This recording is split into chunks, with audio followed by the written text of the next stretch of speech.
Welcome to rhythm of learning. ഇന്ന് നമ്മൾ പഠിക്കാൻ പോകുന്നത് അറൈവൽ ഓഫ് യൂറോപ്യൻസ് എന്ന് പറയുന്ന ടോപ്പിക്കാണ് കേട്ടോ. അപ്പോൾ രണ്ട് കാറ്റഗറികളിലായിട്ട് നമ്മൾ പഠിക്കണം അറൈവൽ ഓഫ് യൂറോപ്യൻസ് എന്ന് പറയുമ്പോൾ. ഒന്ന് നമുക്ക് ഇന്ത്യയിലേക്ക് വന്നിട്ടുള്ളതും അടുത്തത് കേരളത്തിലേക്ക് വന്നിട്ടുള്ളതും. രണ്ട് പാർട്ടായിട്ടാണ് പഠിക്കേണ്ടത്. രണ്ട് രീതിയിൽ കേരള ഹിസ്റ്ററി ആയിട്ടും ഇന്ത്യൻ ഹിസ്റ്ററി ആയിട്ടും അത് ചോദിക്കൂലോ. അപ്പൊ യൂറോപ്യന്മാരെ കുറിച്ച് പറയുകയാണെങ്കിൽ ഒന്നോ രണ്ടോ കാറ്റഗറിയിലുള്ള ആൾക്കാരെല്ലാം വന്നിക്കണേന്ന് നമുക്കറിയാം അല്ലെ. പോർച്ചുഗീസുകാർ വന്നിട്ടുണ്ട്, ഡച്ചുകാർ വന്നിട്ടുണ്ട്, ഇംഗ്ലീഷുകാർ വന്നിട്ടുണ്ട്, ഫ്രഞ്ചുകാർ വന്നിട്ടുണ്ട്. ഓരോരുത്തരെ കുറിച്ചും നമുക്ക് പഠിക്കണം. അപ്പൊ ഇന്ന് നമുക്ക് എന്ത് പഠിക്കാം? പോർച്ചുഗീസുകാരെ കുറിച്ച് പഠിക്കാം. പോർച്ചുഗീസുകാര്, ഡച്ചുകാര്, ഫ്രഞ്ചുകാരൊക്കെ നമുക്ക് അത്ര അധികം പഠിക്കാനില്ല. പക്ഷെ എന്നാൽ കൂടുതൽ പഠിക്കാനുള്ളത് ആരെ കുറിച്ചാണ്? ബ്രിട്ടീഷുകാരെ കുറിച്ചാണ് നമുക്കറിയാം അല്ലെ.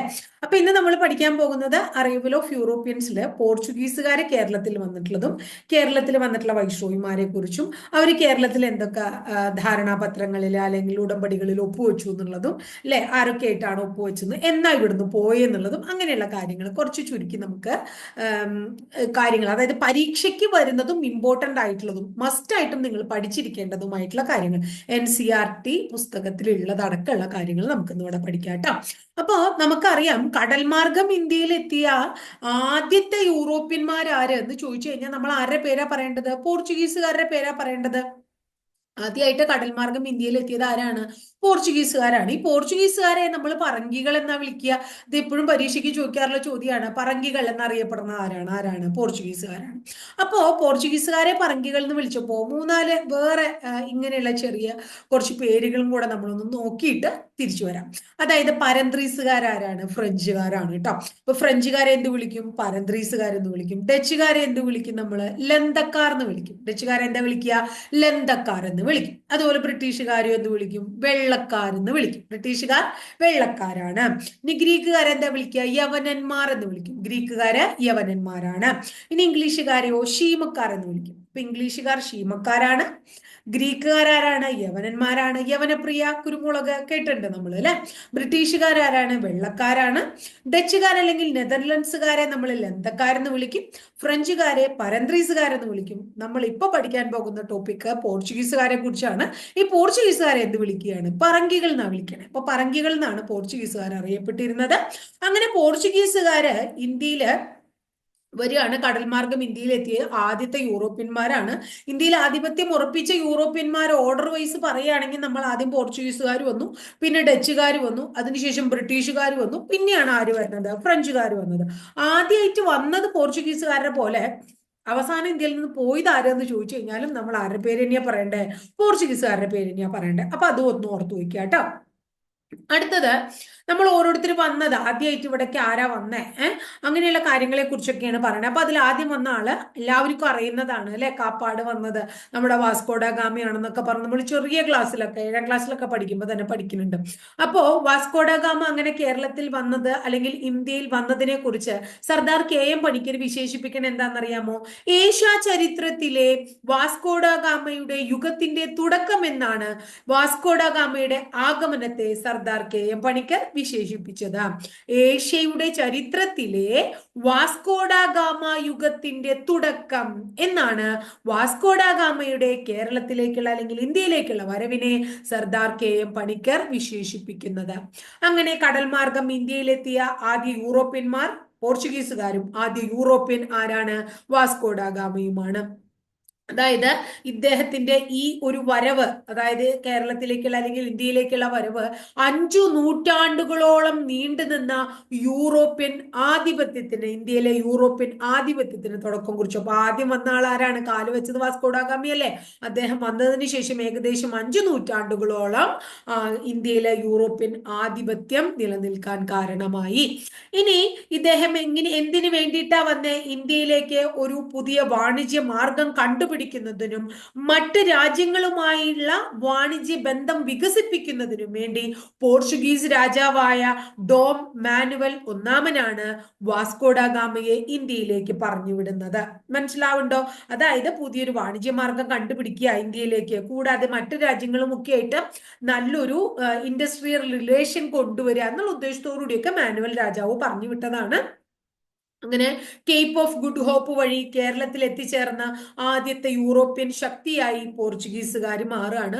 വാസ്കോഡ ഗാമ 1497 ലിസ്ബണിൽ നിന്ന് ഇവിടേക്ക് പുറപ്പെടുകയാണ്. 1498 മെയ് 20 അദ്ദേഹം കോഴിക്കോട് ചേമഞ്ചേരി പഞ്ചായത്തിലെ കാപ്പാട് തുറമുഖത്ത് പന്തലായിനി ബീച്ചിൽ എത്തി. കപ്പലിറങ്ങി. ഏത് കപ്പലില്? സെന്റ് ഗബ്രിയൽ എന്ന് പറയുന്ന കപ്പലിലാണ് അദ്ദേഹം വന്നത്. അപ്പൊ അദ്ദേഹം 1498 മെയ് 20 ആര്? വാസ്കോഡ ഗാമ സെന്റ് ഗബ്രിയൽ എന്ന് പറയുന്ന കപ്പലിൽ എവിടെ എത്തുകയാണ്? കോഴിക്കോട് ചേമഞ്ചേരി പഞ്ചായത്തിലെ കാപ്പാട് തുറമുഖത്ത് പന്തലായിനി ബീച്ചിലാണ് കപ്പലിറങ്ങുന്നത്. ഇനി അദ്ദേഹം തന്നെയൊന്നല്ല വന്നേ, അദ്ദേഹത്തിന്റെ കൂടെ ഒരു പോർച്ചുഗീസ് നാവികൻ ഉണ്ടായിരുന്നു. അൽവാരോ വെൻഹോ എന്നായിരുന്നു അദ്ദേഹത്തിന്റെ പേര്. എന്താ പേര്? അൽവാരോ വെൻഹോ എന്നാണ് അദ്ദേഹത്തിന്റെ പേര്. കൂടാതെ 2 കപ്പലുകളും ഇദ്ദേഹത്തെ അനുഗമിക്കുകയുണ്ടായി. കപ്പലുകളുടെ പേര് ഒന്ന് സെന്റ് റാഫേൽ, അടുത്തത് ദിബെറിയോ. സെന്റ് റാഫേൽ, ദിബെറിയോ എന്ന് പറയുന്ന 2 കപ്പലുകളും അൽവാരോ വെൻഹോ എന്ന് പറയുന്ന ഒരു പോർച്ചുഗീസ് നാവികനും ഇദ്ദേഹത്തെ അനുഗമിച്ചു. ഇദ്ദേഹം വന്നത് സെന്റ് ഗബ്രിയൽ എന്ന് പറയുന്ന കപ്പലിലാണ്. എവിടെയാണ്? കോഴിക്കോട് ചേമഞ്ചേരി പഞ്ചായത്തിലെ കാപ്പാട് തുറമുഖത്ത്, കാപ്പാട് കടപ്പുറത്ത് പന്തലായിനി ബീച്ചിലാണ് അദ്ദേഹം വന്നിറങ്ങിയത്. വാസ്കോഡ ഗാമ കോഴിക്കോട് നഗരത്തിനടുത്ത് കോവിലകത്ത് ചെന്നിട്ട് സാമൂതിരിയെ കണ്ടു. അദ്ദേഹത്തോട് കച്ചവടവുമായിട്ട് ബന്ധപ്പെട്ടിട്ടുള്ള കാര്യങ്ങളൊക്കെ സംസാരിച്ചു. പക്ഷെ സാമൂതിരി പറയാണ്, എനിക്ക് കച്ചവടത്തിന് താല്പര്യമില്ലെങ്കിൽ പിന്നെ അദ്ദേഹം ഇവിടെ നിന്നിട്ട് കാര്യമില്ല. അപ്പൊ എന്താണ്? ഓഗസ്റ്റ് മാസത്തിൽ വാസ്കോഡ ഗാമ തിരിച്ചു പോവാൻ തീരുമാനിക്കുകയാണ്. അങ്ങനെ 1498 ഓഗസ്റ്റില് വാസ്കോഡ ഗാമ കപ്പൽ കയറി കഴിഞ്ഞ് കഴിഞ്ഞപ്പോ യാത്രാ മധ്യേ കോലോത്തിരി രാജാവ്, അതായത് കണ്ണൂര്, കോലോത്തിരി രാജാവിന്റെ ക്ഷണം അനുസരിച്ച് കണ്ണൂർ അദ്ദേഹം ഇറങ്ങുകയാണ്. അദ്ദേഹം ക്ഷണിക്കുകയാണ്. അങ്ങനെ കണ്ണൂർ ഇറങ്ങിയപ്പോ അവിടെ പോർച്ചുഗീസുകാർക്ക് എല്ലാ വാണിജ്യ സൗകര്യങ്ങളും ഒരുക്കി കൊടുക്കാം എന്ന് ആര് പറയാണ്? കോലോത്തിരി രാജാവ് പറയാണ്. അങ്ങനെ പോർച്ചുഗീസുകാരുടെ കപ്പലിൽ ചരക്ക് കയറ്റുന്നതിനെ പറ്റി കോലോത്തിരി രാജാവുമായിട്ട് ഒരു ഉടമ്പടിക്ക് ആര് തയ്യാറാവുകയാണ്? Vasco da gamma തയ്യാറാവുകയാണ്. അങ്ങനെ വാസ്കോഡ ഗാമ ഉടമ്പടിയൊക്കെ ഒപ്പിട്ടതിന് ശേഷം 1498 നവംബർ മാസത്തില് മെയ്യിൽ അദ്ദേഹം എത്തി, ഓഗസ്റ്റിൽ പോയി, പക്ഷെ വഴിയിലിറങ്ങി നവംബർ മാസത്തില് വീണ്ടും കണ്ണൂരിൽ നിന്ന് പുറപ്പെട്ട് 1499 ലിസ്ബണിൽ എത്തുകയാണ് കേട്ടോ. 99 ലിസ്ബണിലെത്തി. ഇനി ശരിക്കും പറയുകയാണെങ്കിൽ 99 അടുത്ത ആളെ മാനുവൽ രാജാവ് പറഞ്ഞു വിടേണ്ട, അതാണ് പഠിക്കേണ്ടത്. പക്ഷെ നമ്മൾ ഇടയിൽ കയറി ഒരാളെ പഠിക്കണേക്കാൾ നല്ലത് വാസ്കോഡ ഗാമ ക്ലിയർ ആയതിനു ശേഷം അടുത്ത ആളെ പഠിക്കുന്നതാണല്ലോ. അപ്പൊ നമ്മൾ വാസ്കോഡ ഗാമയെ കുറിച്ച് പൂർണ്ണമായിട്ടും പഠിച്ചിട്ട് അടുത്ത ആളിലേക്ക് വരാം. അപ്പൊ വാസ്കോഡ ഗാമ 1498 അവിടുന്ന് പോന്ന് 99 അവിടെ എത്തി. നെക്സ്റ്റ് 1502 രണ്ടാമതും കേരളത്തിലേക്ക് വരികയാണ്. 1502 അപ്പൊ രണ്ടാമത് കേരളം സന്ദർശിച്ചത് 1502 ഇനി മൂന്നാമത് കേരളത്തിലേക്ക് വരുന്നത് 1524 മൂന്നാമത് വന്നതിന്റെ ഒരു പ്രത്യേകത, 2 പ്രത്യേകതകളാണുള്ളത്. ഒന്ന്, മൂന്നാമത് വന്നത് അവസാനം വന്നത് തന്നെയാണ്.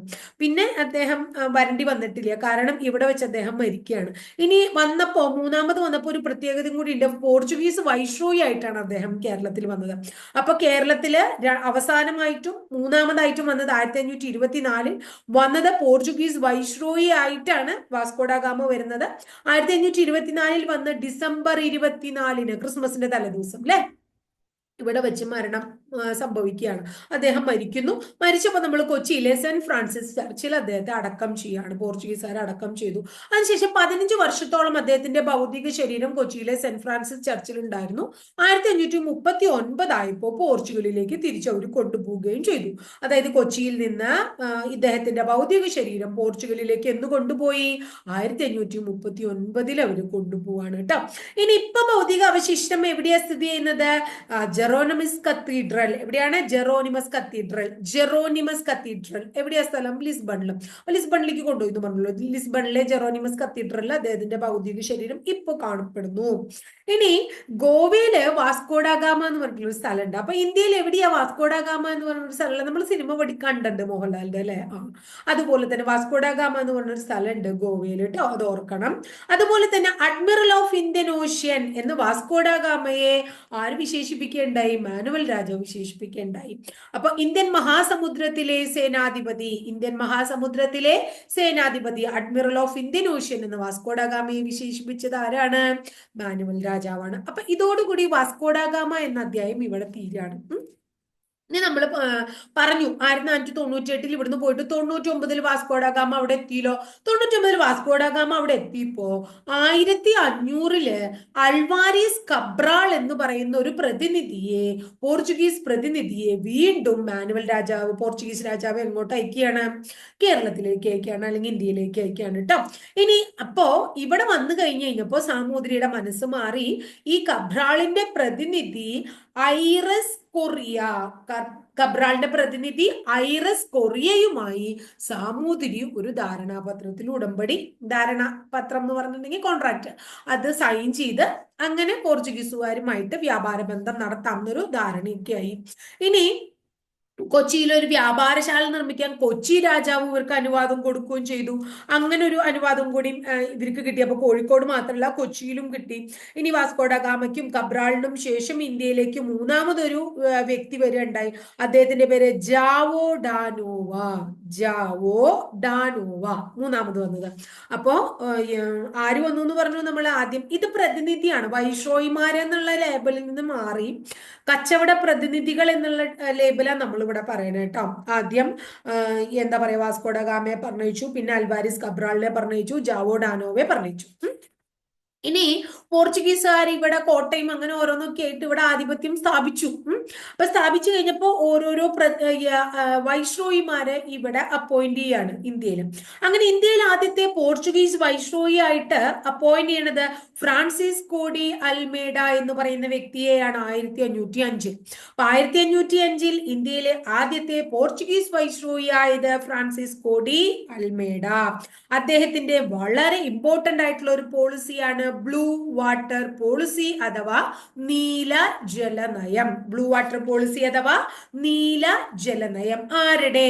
പോർച്ചുഗീസ് വൈസ്രോയിയായ ഫ്രാൻസിസ്കോ ഡി അൽമേഡയുടെ. കൂടാതെ പല പല കോട്ടകള് നിർമ്മിക്കാനും ഉള്ള കോട്ടകൾ ബലപ്പെടുത്താനും വേണ്ടി കുറേയധികം പ്രവർത്തിച്ചു അദ്ദേഹം. അഞ്ചി ദ്വീപ്, കണ്ണൂര്, മലാക്ക, അതുപോലെ തന്നെ കൊച്ചി എന്നിവിടങ്ങളെ കോട്ടകൾ ഒന്നുകൂടി സ്ട്രോങ് ആക്കി. അതായത് അഞ്ചി ദ്വീപിലുള്ള കോട്ട, കണ്ണൂർ കോട്ട, മലാക്ക കോട്ട, കൊച്ചിയിലുള്ള കോട്ടയൊക്കെ സ്ട്രോങ് ആക്കി പുതിയ പുതിയ കോട്ടകൾ നിർമ്മിക്കാൻ. എന്തിനു വേണ്ടിയിട്ടാണ്? വ്യാപാരം ഒന്നും കൂടി സ്ട്രോങ് ആക്കാൻ, അവരുടെ കൊണ്ടുവരുന്ന ഇവിടുന്ന് കൊണ്ടുപോകാനുള്ള സാധനങ്ങളൊക്കെ സ്റ്റോർ ചെയ്ത് വെക്കാനൊക്കെ. അതിനു വേണ്ടിയിട്ടാണല്ലോ കോട്ടകളൊക്കെ പണിയണത്, സ്റ്റോർ റൂമുകൾ. ഇനി അൽമേഡ തന്നെയാണ് സെന്റ് ആഞ്ചലോസ് കോട്ട അഥവാ കണ്ണൂർ കോട്ട നിർമ്മിച്ചത്. അപ്പൊ കണ്ണൂർ കോട്ട അഥവാ സെന്റ് ആഞ്ചലോസ് കോട്ട നിർമ്മിച്ച പോർച്ചുഗീസ് വൈസ്രോയിയുടെ പേര് അൽമേഡ. നിർമ്മിച്ച വർഷം 1505. പരീക്ഷയ്ക്ക് ചോദിച്ചിട്ടുണ്ട്. അപ്പൊ ഇത് കഴിഞ്ഞ് 1509 ആയപ്പോ ആര് പോവാണ് ഇവിടുന്ന്? അൽമേഡ പോയിട്ടോ. അപ്പൊ പുതിയ ഏതെങ്കിലും ഒരു വൈസ്രോയി വേണ്ടേ? അങ്ങനെ 1509 നിയമിക്കുന്ന രണ്ടാമത്തെ പോർച്ചുഗീസ് വൈസ്രോയിയുടെ പേരാണ് അൽബുക്കർക്ക്. അദ്ദേഹം 9 മുതൽ 15 വരെ ഉണ്ടായിരുന്നു. 1509 മുതൽ 1515 വരെ ഉണ്ടായിരുന്നു. ഇന്ത്യയിൽ പോർച്ചുഗീസ് സാമ്രാജ്യത്തിന്റെ സ്ഥാപകൻ എന്നറിയപ്പെടുന്നത് അൽബുക്കർക്കാണ്. ഇന്ത്യയില് പോർച്ചുഗീസ് സാമ്രാജ്യത്തിന്റെ സ്ഥാപകൻ എന്ന പേരിൽ അറിയപ്പെടുന്നത് ആരാണ്? അൽബുക്കർക്കാണ്. കാരണം ഏറ്റവും ശക്തനായ പോർച്ചുഗീസ് വൈസ്രോയി ആയിരുന്നു ആര്? അൽബുക്കർക്ക്. ഏറ്റവും ശക്തനായ പോർച്ചുഗീസ് വൈസ്രോയി ആയിരുന്നു അൽബുക്കർക്ക്. ഗോവ പിടിച്ചടക്കാൻ നേതൃത്വം നൽകിയത് അൽബുക്കർക്കാണ്. അതുപോലെ തന്നെ കൊച്ചിയിൽ നിന്ന് ഗോവയിലേക്ക് പോർച്ചുഗീസ് ക്യാപിറ്റൽ മാറ്റിയത് അൽബുക്കർക്കാണ്. ഇന്ത്യയിൽ സതി നിരോധിക്കുകയും നാണയ സമ്പ്രദായം, കോയിൻ പോളിസി അല്ലെങ്കിൽ കോയിൻ സിസ്റ്റം കൊണ്ടുവരികയും പോർച്ചുഗീസ് വിദ്യാലയങ്ങളൊക്കെ സ്ഥാപിക്കുകയും ചെയ്തത് ആരാണ്? അൽബുക്കർക്കാണ്. ഇന്ത്യയിലെ തന്നെ ആദ്യത്തെ യൂറോപ്യൻ കോട്ട പള്ളിപ്പുറം കോട്ട നിർമ്മിച്ചത് ആരാണ്? അൽബുക്കർക്ക്. അപ്പൊ പള്ളിപ്പുറം കോട്ട അൽബുക്കർക്കും സെന്റ് ആഞ്ചലോസ് കോട്ട അൽമേഡയുമാണ് നിർമ്മിച്ചത്. തെറ്റരുത്. കോഴിക്കോട് നഗരത്തെ ആക്രമിച്ച പോർച്ചുഗീസ് വൈസ്രോയി ആര് എന്ന് ചോദിച്ചു കഴിഞ്ഞാൽ അൽബുക്കർക്കാണ് ഉത്തരം പറയാ. ഇന്ത്യയിൽ mixed colony system, Mishra colony സമ്പ്രദായം ആവിഷ്കരിച്ച പോർച്ചുഗീസ് വൈസ്രോയി. പരീക്ഷയ്ക്ക് ചോദിച്ചിട്ടുള്ളതാണ് കേട്ടോ. ഇന്ത്യയിൽ മിശ്ര കോളനി സമ്പ്രദായം കൊണ്ടുവന്നു ആര്? അൽബുക്കർക്ക്. അപ്പൊ അൽബുക്കർക്ക് എന്തൊക്കെയാ കൊണ്ടുവന്നേ? മിശ്ര കോളനി സിസ്റ്റം കൊണ്ടുവന്നത് ഇദ്ദേഹമാണ്. സതി നിരോധിച്ചത് ഇദ്ദേഹമാണ്. നാണയ സമ്പ്രദായം ഏർപ്പെടുത്തി. അതായത് സതി നിരോധിച്ചത് ആരെന്ന് ചോദിക്കുമ്പോഴുള്ള ചോദ്യം വേറെയാണ്. പോർച്ചുഗീസുകാരൻ, നമ്മളിവിടെ പോർച്ചുഗീസുകാരെ കുറിച്ചാണ് പറയണേ, ബ്രിട്ടീഷുകാരെ കുറിച്ചൊന്നല്ല പറയണേ. നമ്മൾ വില്യം ബെന്റിക്കിനെ കുറിച്ചും രാജാറാം മോഹൻ റായിയെ കുറിച്ചും ഒക്കെ നമ്മൾ പഠിച്ചിട്ടുണ്ട്. സതി നിർത്തലാക്കാൻ പ്രയത്നിച്ച സാമൂഹിക പരിഷ്കർത്താവ്, അല്ലെങ്കിൽ സതി നിർത്തലാക്കിയ വൈസ്രോയി എന്നൊക്കെ പറയുമ്പോൾ അത് വേറെ.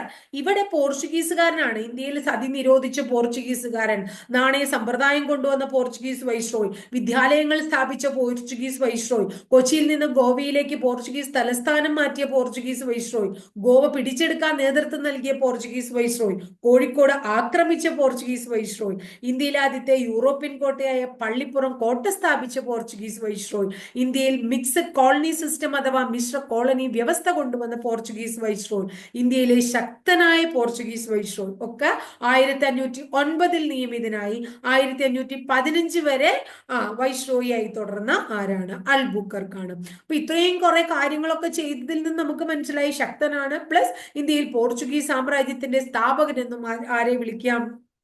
ഇദ്ദേഹത്തെ വിളിക്കാം കേട്ടോ. അപ്പൊ ഇത്രയാണ് നമുക്ക് ആരെ കുറിച്ച് പറയാനുള്ളത്? അൽബുക്കർക്കിനെ കുറിച്ച് പറയാനുള്ളത്. ഇനി പോർച്ചുഗീസുകാരുടെ ഇന്ത്യയിലെ തലസ്ഥാനം കൊച്ചിയിൽ നിന്ന് ഗോവയിലേക്ക് ആര് മാറ്റി പറഞ്ഞു? അൽബുക്കർക്ക്. അപ്പൊ ആദ്യത്തെ തലസ്ഥാനം ഏതായിരുന്നു? കൊച്ചിയായിരുന്നു. ഓർക്കാം കേട്ടോ. പോർച്ചുഗീസുകാരുടെ ഇന്ത്യയുടെ പിൽക്കാല തലസ്ഥാനം ഗോവ, ആദ്യ തലസ്ഥാനം ഏതാണ്? കൊച്ചി. അത് ഓർക്കണം. അത് രണ്ടും നമുക്ക് പ്രധാനപ്പെട്ടിട്ടുള്ള കാര്യങ്ങളാണ്.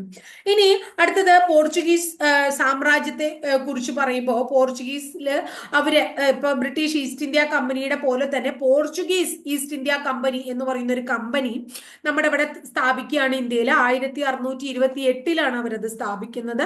ഇന്ത്യയില് അവര് പ്രധാനപ്പെട്ട ഇന്ത്യയിലെ പോർച്ചുഗീസുകാരുടെ കോളനികൾ ഏതൊക്കെയായിരുന്നു എന്ന് ചോദിച്ചാൽ ഗോവ നമ്മൾ പറഞ്ഞു അല്ലെ, മെയിൻ ആയിട്ടുള്ള സ്ഥലമാണ്. അതുപോലെ തന്നെ ദാമൻ ആൻഡ് ദിയു, ഗോവയും ദാമൻ ആൻഡ് ദിയും അവരുടെ പ്രധാനപ്പെട്ട കോളനികളായിരുന്നു. ഇന്ത്യയിൽ ഏറ്റവും കൂടുതൽ കാലം ഭരണം നടത്തിയത്, ആദ്യം വന്നതും അവസാനം പോയതും ഏറ്റവും കൂടുതൽ കാലം ഭരിച്ചതും ഒക്കെ ഏത് യൂറോപ്യന്മാരാണ് എന്ന് ചോദിച്ചു കഴിഞ്ഞാൽ നമ്മൾ ആരുടെ പേരാ പറയേണ്ടത്? പോർച്ചുഗീസുകാരുടെ പേര് തന്നെയാണ് പറയേണ്ടത്. ഏകദേശം 463 വർഷത്തോളം പോർച്ചുഗീസുകാർ ഇന്ത്യ ഭരിക്കുകയാണ്. 1498 വന്ന് 1961 വരെ, 498 അല്ലെ, വാസ്കോഡഗാമ എത്തിയ 498 തൊട്ട് 1961 നമ്മുടെ ഓപ്പറേഷൻ വിജയ് നമ്മൾ പഠിക്കുന്നുണ്ട്, ഗോവയെ മോചിപ്പിച്ചത് പോർച്ചുഗീസുകാരിൽ നിന്ന്. അതുവരെ പോർച്ചുഗീസുകാർ ഇന്ത്യയിൽ ഉണ്ടായിരുന്നു. അതായത് ഫുൾ ശക്തിയായിട്ടുണ്ടായില്ലെങ്കിലും അതുവരെ ഉണ്ടായിരുന്നു എന്നുള്ളതാണ്. ആദ്യമായി ഇന്ത്യയിൽ എത്തിയതും അവസാനമായിട്ട് പോയതും പോർച്ചുഗീസുകാരാണ്. പോർച്ചുഗീസുകാരെ ഗോവ പിടിച്ചടക്കിയല്ലോ. ആരുടെ കഴിഞ്ഞ ഗോവ പിടിച്ചടക്കിയെ? 1510 ബീജാപ്പൂർ സുൽത്താന്റെ കയ്യിൽ നിന്നാണ്. 1510 ബീജാപ്പൂർ സുൽത്താന്റെ കയ്യിൽ നിന്ന് ഗോവ പിടിച്ചടക്കിയ പോർച്ചുഗീസ് വൈസ്രോയിയാണ്, ഗോവ പിടിച്ചടക്കിയത് പോർച്ചുഗീസുകാരാണ് കേട്ടോ. ഇന്ത്യയുമായി കച്ചവട ബന്ധം സ്ഥാപിച്ച കത്തോലിക്കൻ മതവിഭാഗക്കാരാര്? അങ്ങനെയും ചോദിക്കാം. അതായത് മതപരമായി ചോദിക്കുകയാണെങ്കിൽ ഇന്ത്യയുമായി കച്ചവടം ബന്ധം സ്ഥാപിച്ച കത്തോലിക്ക മതവിഭാഗക്കാർ ആരെന്ന് ചോദിച്ചു കഴിഞ്ഞാൽ പോർച്ചുഗീസുകാരാണ്. ഈ പോർച്ചുഗീസ് രാജാവ് ഇംഗ്ലണ്ടിലെ ചാൾസ് രണ്ടാമന് സ്ത്രീധനായിട്ട് നൽകിയ ഇന്ത്യയിൽ ഒരു പ്രദേശമുണ്ട്. അതായത് പോർച്ചുഗീസ് രാജാവിന്റെ മോളെ ഇംഗ്ലണ്ടിലെ ചാൾസ് രണ്ടാമൻ വിവാഹം ചെയ്തു. അപ്പൊ അദ്ദേഹത്തിന് സ്ത്രീധനം കൊടുക്കുകയാണ്. എന്ത്? നമ്മുടെ ഇവിടെ വന്ന് താമസിച്ച് നമ്മുടെ സ്ഥലം അല്ലെ, ബോംബെ ദ്വീപ്, അദ്ദേഹത്തിന് എന്ത് കൊടുക്കുകയാണ്? സ്ത്രീധനായിട്ട് കൊടുക്കുകയാണ്. ഇനി കാപ്പാടാണല്ലോ ഇറങ്ങിയത് നമ്മൾ പറഞ്ഞു അല്ലെ. ഈ കാപ്പാടിനെ പോർച്ചുഗീസുകാർ കാപ്യ എന്നാണ് വിളിച്ചിരുന്നത്. എത്ര എന്താണ് കാപ്പി? നമ്മുടെ കാപ്പി ഓർത്താൽ മതി. കാപ്പാടിനെ കാപ്യ എന്ന് വിശേഷിപ്പിച്ചു. അതുപോലെ തന്നെ കോഴിക്കോട് എന്ന് പറയുന്ന സ്ഥലത്തെ കലേക്കുറ്റ് എന്നാണ് വിളിച്ചിരുന്നത് അവര്. കോഴിക്കോടിനെ കലേക്കുറ്റ് എന്നും കാപ്പാടിനെ കാപ്യ എന്നുമാണ് പോർച്ചുഗീസുകാർ വിശേഷിപ്പിച്ചിരുന്നതെന്ന് ഒന്ന് ഓർത്തു വെക്കുക കേട്ടോ. ഇനി കുറെ ആൾക്കാർ അൽബുക്കർക്ക്, അൽമേഡ, അല്ലെങ്കിൽ എന്താ പറയുക, വാസ്കോഡഗാമ, അങ്ങനെയുള്ള ആൾക്കാരെ കുറിച്ചൊക്കെ നമ്മൾ പഠിച്ചു.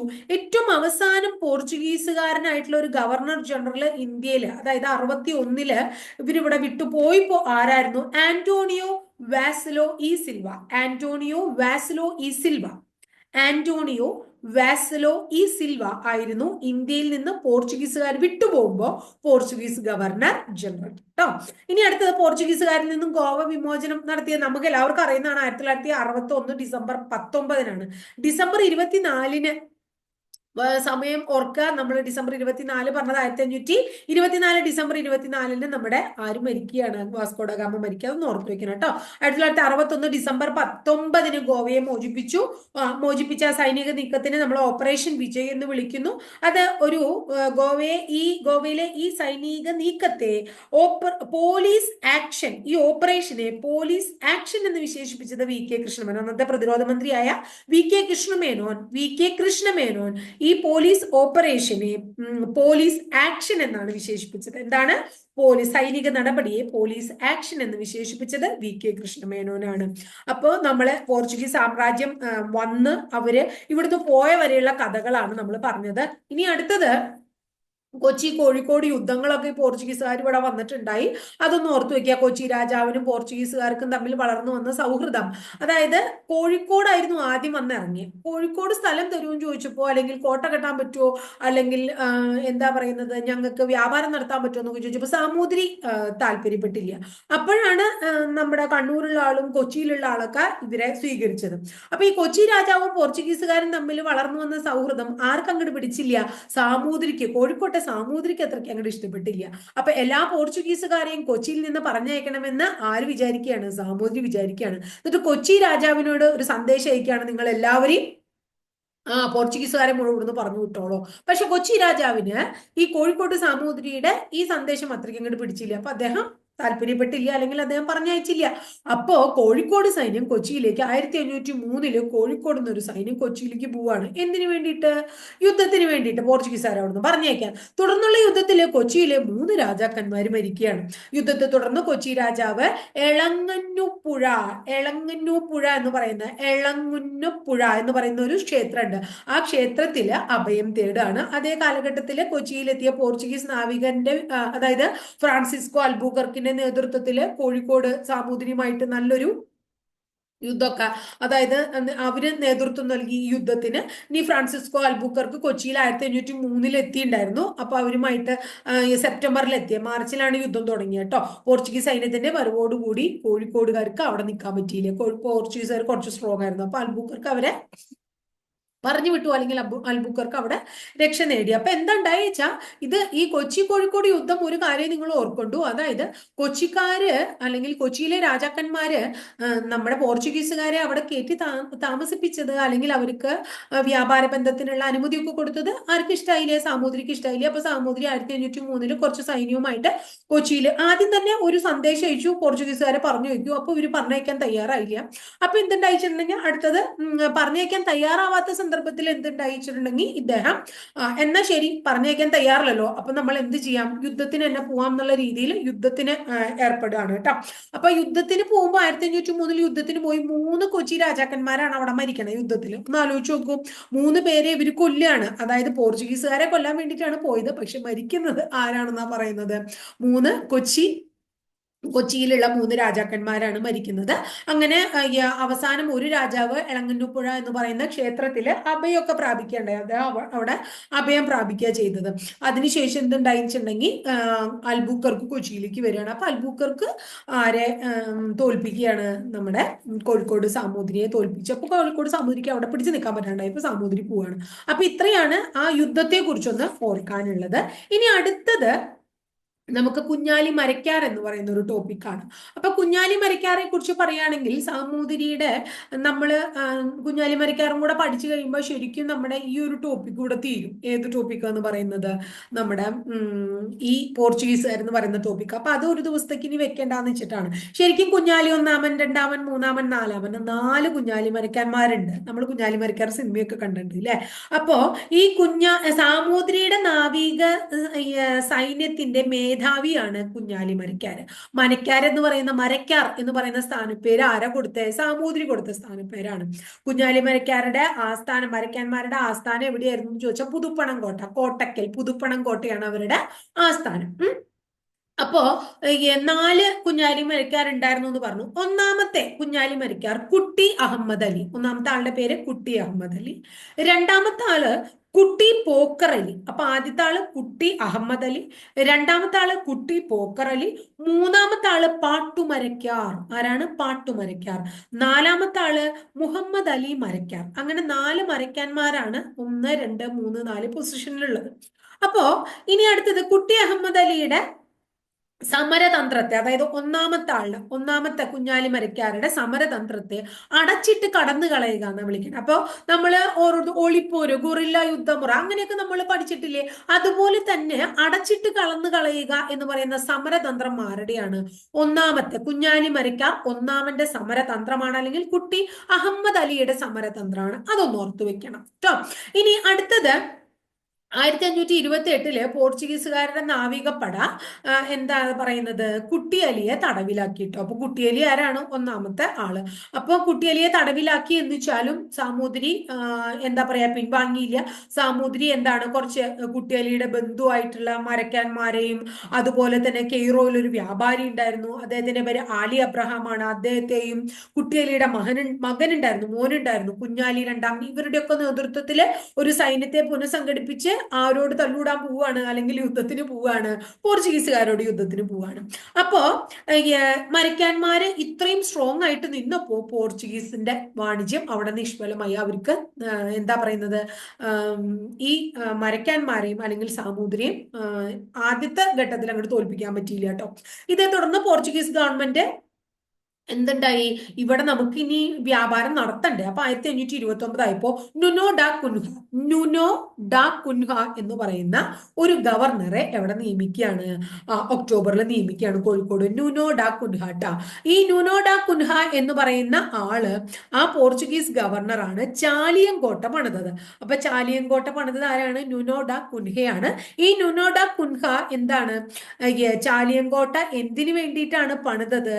കുഞ്ഞാലി മരക്കാരുടെ ആക്രമണം തടയാൻ വേണ്ടിയിട്ടാണ് പണിതത്. അപ്പൊ കുഞ്ഞാലി മരക്കാരുടെ ആക്രമണം തടയാൻ വേണ്ടി പോർച്ചുഗീസ് പണിത കോട്ടയുടെ പേര് ചാലിയം കോട്ട. ഈ ചാലിയം കോട്ട പണിത വ്യക്തി നുനോ ഡാ കുൻഹ. നുനോ ഡാ കുൻഹയെ അല്ലെങ്കിൽ ആ ഗവർണറെ പോർച്ചുഗീസുകാർ ഇങ്ങോട്ട് പറഞ്ഞു വിടാൻ കാരണം, കുഞ്ഞാലി മരക്കന്മാരായിട്ട് പിടിച്ചു നിൽക്കാൻ, അല്ലെങ്കിൽ നിവൃത്തിയില്ല, നമുക്ക് വാണിജ്യം ഇവിടെ സ്റ്റക്കായി പോവാണ്, അപ്പൊ അതിൽ നിന്ന് രക്ഷ നേടാൻ വേണ്ടിയിട്ടാണ് കേട്ടോ. ഇനി സാമൂതിരിയുടെ കണ്ടത്തിലേക്ക് നീട്ടിയ പീരങ്കി എന്നറിയപ്പെടുന്ന കോട്ടയാണ് ചാലിയങ്കോട്ട. അപ്പൊ ചാലിയങ്കോട്ടയ്ക്ക് അങ്ങനെ ഒരു വിശേഷണം കൂടി ഉണ്ട്. എന്താണ്? സാമൂതിരിയുടെ കണ്ടത്തിലേക്ക് നീട്ടിയ പീരങ്കി എന്നറിയപ്പെടുന്നത് ഏതാണ്? ചാലിയങ്കോട്ടയാണ്. സാമൂതിരിയിൽ നിന്ന് പുതുപ്പണം എന്ന് പറയുന്ന സ്ഥലത്ത് ഒരു കോട്ടയും പണ്ടകശാലയും നിർമ്മിക്കാൻ കുഞ്ഞാലി മൂന്നാമൻ എന്ന് പറയുന്ന പട്ടുമരക്കാർ എന്ന് പറഞ്ഞാൽ കുഞ്ഞാലി മൂന്നാമൻ എന്ന് പറയുന്ന ആളാണ്. രണ്ടും ഒന്ന് തന്നെയാണ്. അദ്ദേഹം അനുമതി നേടി. അപ്പൊ സാമൂതിരി പറഞ്ഞു, പുതുപ്പണത്തെന്ന ഒരു കോട്ടയും പണ്ടകശാലയൊക്കെ നിർമ്മിച്ചോളൂ എന്ന് കുഞ്ഞാലി മൂന്നാമനോട് പറയാണ് കേട്ടോ. സാമൂതിരി പറയാണ്. അങ്ങനെ അപ്പൊ എന്തിനു വേണ്ടിയിട്ടാണ്? സാമൂതിരിയുടെ രാജ്യത്തെ രക്ഷിക്കാനാണ്. അപ്പൊ സാമൂതിരിയും മരക്കാരന്റെ കുടുംബവും തമ്മിൽ കുറച്ചും കൂടി സ്ട്രോങ് ആയിട്ടുള്ള ഒരു റിലേഷനായി. അപ്പോ പോർച്ചുഗീസുകാർക്കെതിരെ നന്നായി പ്രതിരോധിക്കാൻ ആർക്കും സാധിച്ചു? സാമൂതിരിക്കും സാധിച്ചു. കൂടെ ആരുണ്ട്? കുഞ്ഞാലി ഉണ്ട്. പക്ഷെ AD 1571 ചാലിയങ്കോട്ട പിടിച്ചെടുത്തു. ആര്? നോക്കിയേ, കുഞ്ഞാലി മരക്കാർ മൂന്നാമൻ. പോർച്ചുഗീസ് ആധിപത്യത്തിന്റെ തകർച്ചയ്ക്ക് ഇത് കാരണമായി. ഇപ്പൊ കുഞ്ഞാലി മൂന്നാമൻ ആള് മോശക്കാരനല്ല, നിങ്ങൾക്ക് മനസ്സിലായല്ലോ. കുറച്ചും കൂടി സ്ട്രോങ് ആയി അദ്ദേഹം. എന്താണ്, പുതുപ്പണം കോട്ടയൊക്കെ നിർമ്മിച്ച് അവിടെ ഒരു സൈന്യത്തെയൊക്കെ സജ്ജാക്കി വെച്ചു. അദ്ദേഹം എന്തു പിടിച്ചടക്കി? ചാലിയങ്കോട്ട പിടിച്ചടക്കി. എന്നാൽ കുഞ്ഞാലി മൂന്നാമന്റെ കാലം കഴിഞ്ഞു കഴിഞ്ഞപ്പോ കുഞ്ഞാലി നാലാമനായിട്ടാ. നാലാമന്റെ കാലത്ത് ഇപ്പൊ എന്തായി, ഈ സാമൂതിരിയുടെ സ്വഭാവം ഇങ്ങോട്ട് മാറി. സാമൂതിരി ആരായിട്ട് കൂട്ടുകൂടുകയാണ്?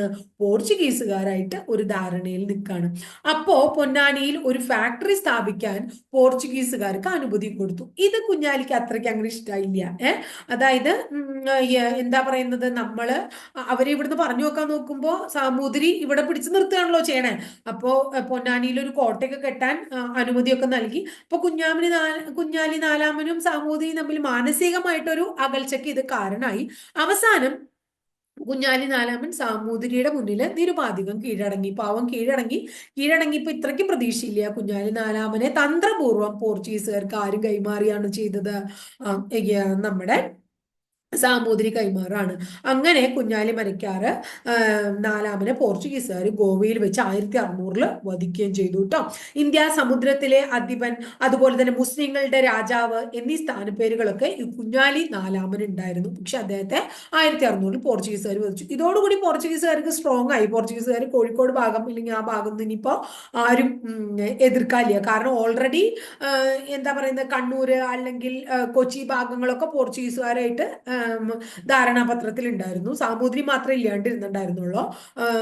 കുഞ്ഞാലിയും കൂടെ പോയി സാമൂതിരി പോർച്ചുഗീസുകാരുടെ കൂടെ ഇപ്പോ ഇനി പിന്നെ പോർച്ചുഗീസുകാർക്ക് പ്രശ്നമില്ലാണ്ടായി. ഈ കുഞ്ഞാലി മരക്കാരുടെ സ്മരണയ്ക്ക് വേണ്ടിയിട്ട് നമ്മൾ ഇന്ത്യൻ നാവികസേനയുടെ ഐനസ് കുഞ്ഞാലി എന്ന് പറഞ്ഞിട്ടുള്ള ഒരു പരിശീലന കേന്ദ്രം ഉണ്ട് അല്ലെ. എവിടെയാണ് അത്? മുംബൈയിലാണ്. അപ്പൊ കുഞ്ഞാലി മരക്കാരുടെ സ്മരണയ്ക്കായി നാമകരണം ചെയ്യപ്പെട്ട ഇന്ത്യൻ നാവികസേനയുടെ പരിശീലന കേന്ദ്രത്തിന്റെ പേര് INS കുഞ്ഞാലി എന്നാണ്. അത് മുംബൈയിലാണെന്ന് ഓർക്കുക. കുഞ്ഞാലി മരക്കാരുടെ സ്മരണാർത്ഥം സ്റ്റാമ്പ് പുറത്തിറക്കി 2000 കേട്ടോ. ഇനി കുഞ്ഞാലി മരക്കാർ മ്യൂസിയം എവിടെയാ സ്ഥിതി ചെയ്യുന്നത്? വടകര, ഇരിങ്ങൽ എന്ന് പറയുന്ന സ്ഥലത്ത്, വടകരയിലെ ഇരിങ്ങൽ. അപ്പൊ ഇത്രയാണ് നമുക്ക് ഇന്ത്യയിൽ നിന്നും പൂർണ്ണമായിട്ടും പറയാൻ പറ്റില്ല. ഇന്ത്യയിലെ ഇനിയും കുറെ കാര്യങ്ങൾ നമുക്ക് പഠിക്കാണ്ട്.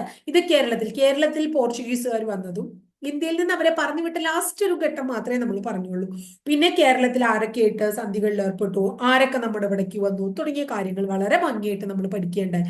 ഇത്രയാണ് നമ്മുടെ യൂറോപ്യന്മാരുടെ ആഗമനത്തിൽ ആദ്യത്തെ യൂറോപ്യൻസ് ആയിട്ടുള്ള പോർച്ചുഗീസുകാര് കേരളത്തിലെ ചരിത്രവുമായിട്ട് റിലേറ്റഡ് ആയിട്ട് നമുക്ക് പറയാനുള്ളത്. എന്റെ ക്ലാസ് നിങ്ങൾക്ക് മനസ്സിലാവുന്നുണ്ട്, ഫോളോ ചെയ്യാൻ പറ്റുന്നുണ്ട്, ഇഷ്ടപ്പെടുന്നുണ്ട് വെച്ചാൽ ഒന്ന് ലൈക്ക് ചെയ്യുക. കൂടാതെ നിങ്ങളുടെ കൂട്ടുകാർക്ക് ഇഷ്ടപ്പെട്ട ക്ലാസ്സുകൾ ഒന്ന് ഷെയർ ചെയ്ത് കൊടുക്കും. ആദ്യമായിട്ട് എന്റെ ചാനൽ കാണുന്ന കുട്ടികളാണെങ്കിൽ ചാനൽ ഒന്ന് സബ്സ്ക്രൈബ് ചെയ്യുക. സബ്സ്ക്രൈബ് ചെയ്യുന്നതോടൊപ്പം ബെൽ ബട്ടൺ കൂടി ക്ലിക്ക് ചെയ്യുമ്പോൾ ഞാൻ ഓരോ ദിവസവും 8 മണിക്ക് ശേഷം അപ്ലോഡ് ചെയ്യുന്ന വീഡിയോസ് കൃത്യമായിട്ട് നിങ്ങൾക്ക് നോട്ടിഫിക്കേഷൻ ലഭിക്കുകയും ചെയ്യും. അപ്പൊ അടുത്ത ദിവസം വളരെ നല്ലൊരു ടോപ്പിക്കുമായി നമുക്ക് വീണ്ടും കാണാം.